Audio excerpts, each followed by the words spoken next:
And today we're back in the garage. And today we're installing something that we've been waiting for a long time, and it finally showed up. It's our carbon fiber in intercooler cover duct, maybe? Not sure. Okay. Anyways, so we are going to install this bad boy. We got all the pile up of parts coming in, still piling up, all engine work with our intercooler cover.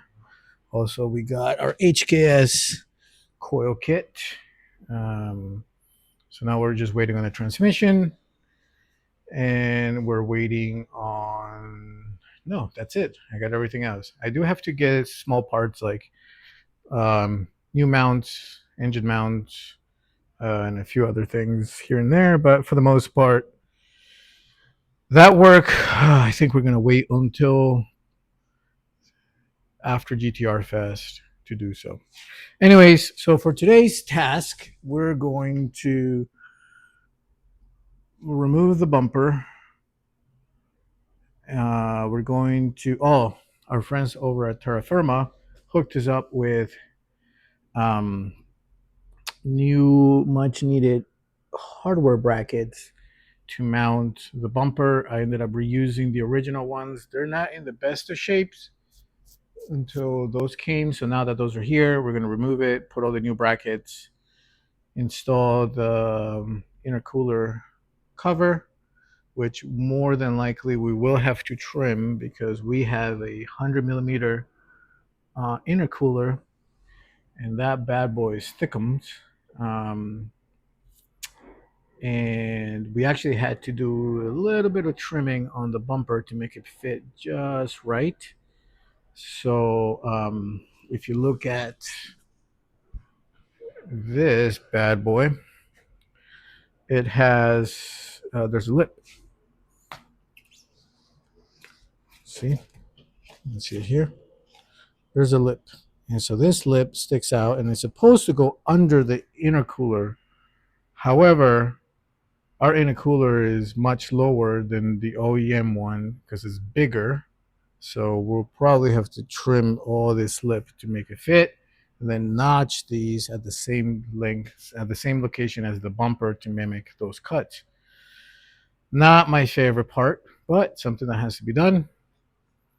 But yeah, this is gonna look really cool.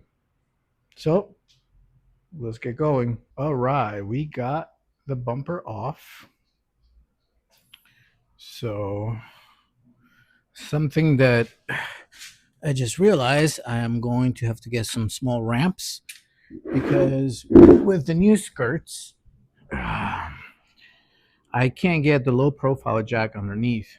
So it was a process. I had to jack up the back first enough to lift the front so I can sneak this in, then lift this up, then take the back jack, put it in the front, lift it in the center, put the safety stands, lower the whole thing.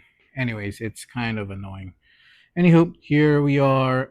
This is nastiness. I'm gonna have to brush this out every time I wash it because the rotors are bigger than the calipers.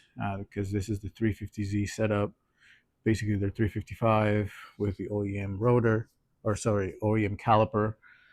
So you have this little bit of play here, and whenever you wash the car, there's nastiness that just kind of piles up from oxidation. So we'll just run a quick water brush and it'll come off. I'm actually, while I have this off, there's a lot of little like sand and just, road nastiness. We're gonna run the power wash on this stuff. But before we get sidetracked, we were able to get the bumper off.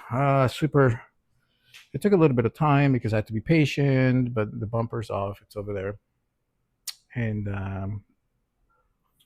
while we're here, we're going to just do a sanity check, make sure that nothing's leaking underneath. So far, everything's good. Nothing.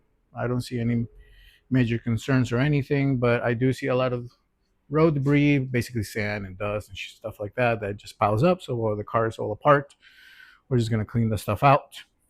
Um, So anyways, let's go look at our bumper now.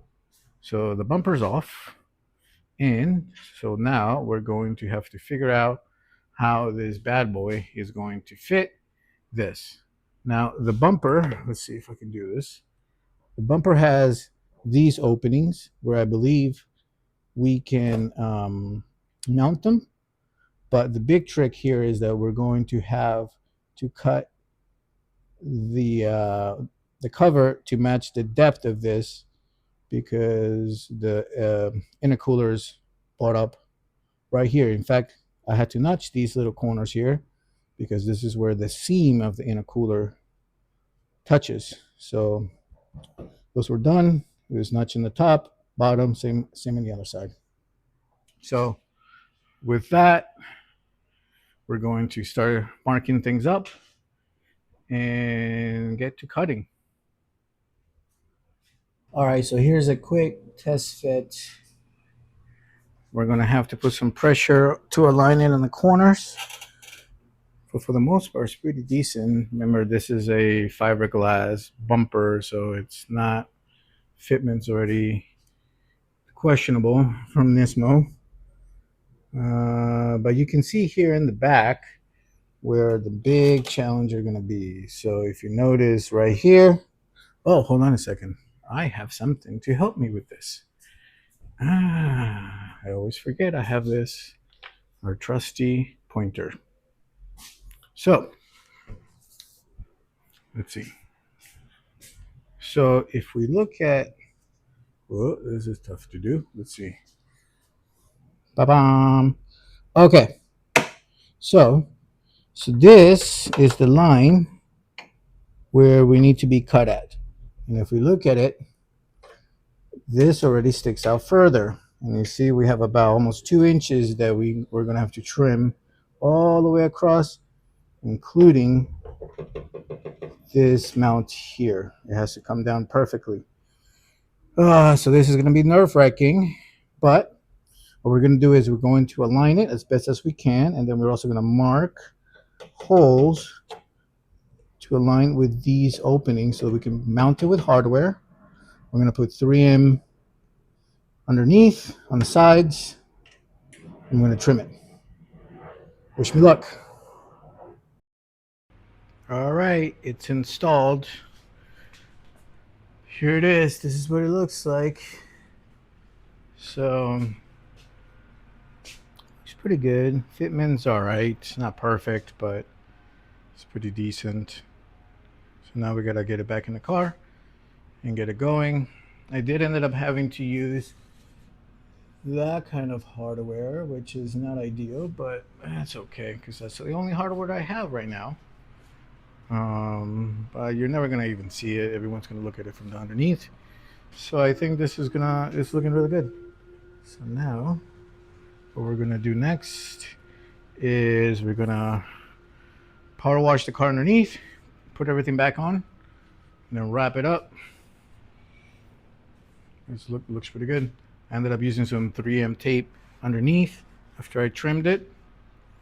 Let's see from this side if you can see the trim job that I did. Kind of wobbly, but it worked out. Not the greatest cuts.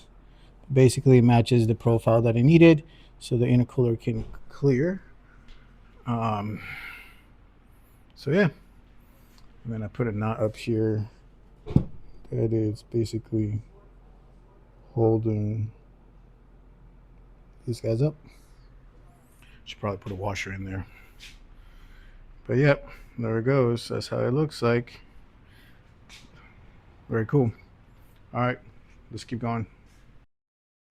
All right, so something else that we're gonna do while the bumper's off, our friends over at Terra firma hooked us up with all new hardware for bumper mounting.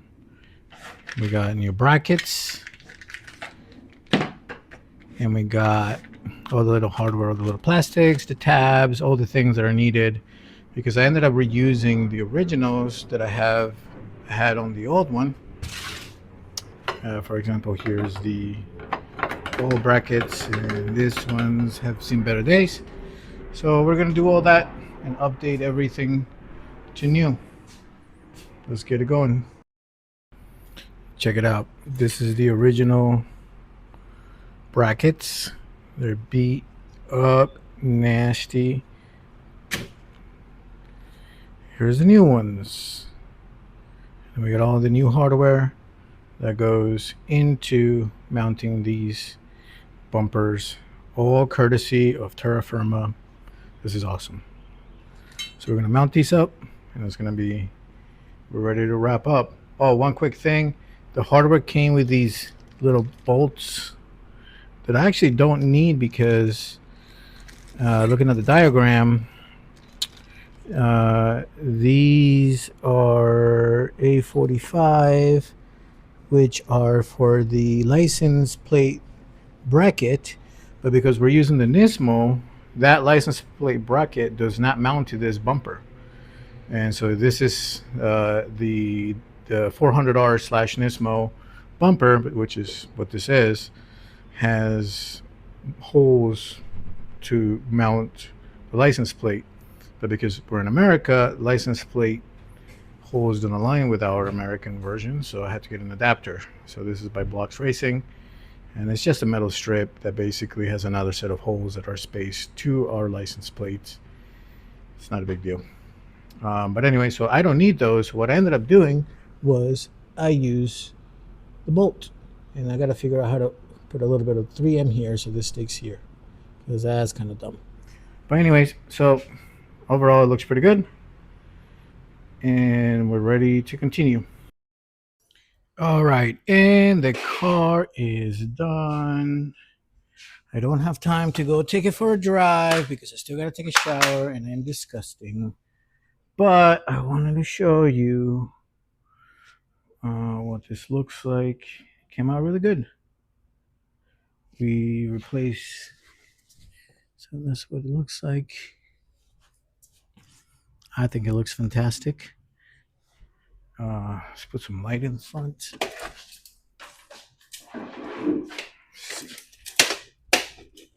Yes, there we go. Yeah, that's better. So I think it came out looking amazing. I really like it. It was a pretty easy install. What took the longest was reinstalling everything back up and make sure that all the hardware was tight while I was there. I double checked everything that was, because things come loose. So that took a while. And then I did replace all the mounting hardware. And then at the end, I made a mistake because I forgot to plug that light back up. So all that driver side needed to come off again to plug it back in. But that's the fun part. So there it is.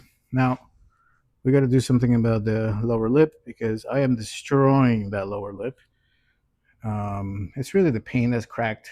The lip itself is fine. It's just the finish is completely screwed up because I keep bottoming out. So I got to figure something out with that. I may end up taking it and refinishing it with some tougher paint, more flexible paint than the one that is on it, because it keeps cracking. Plus, I keep bottoming out. I don't know. I might end up taking it out for a while, but I love the way it looks. So just to give you some views, so here's the worn out brackets. This is all like the hardware. Whoop. Come back here. This is all trash. I will replace all of these too. It's all trash. Really cool kit by Terra firma. Gives you all the hardware, and it gives you this nice diagram, so you can mount it back up. But anyways, thanks for sticking around today. It's been a long day. I'm gonna go take a shower because I smell horrible. So yeah, thanks for sticking around. Bye.